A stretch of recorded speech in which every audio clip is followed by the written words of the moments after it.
Most Android phones can reduce the blue light on your display, making your device easier on the eyes in dark environments and especially late at night. To use this feature, we'll go to Settings first and then scroll down to Display. The name for this feature is slightly different depending on what phone you're using.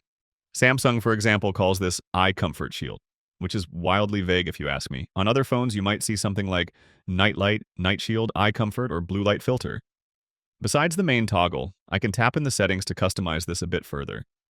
There's an adaptive setting which automatically adjusts the screen based on the time of the day.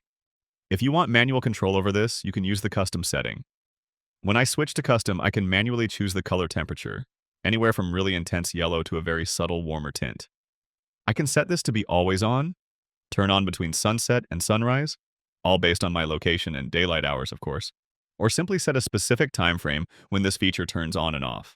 For the longest time, I never used this feature, but lately I feel like it's significantly more comfortable on my eyes during late-night browsing, and I use it on all my devices. Click the like button if this helped, and subscribe for more easy guides like this.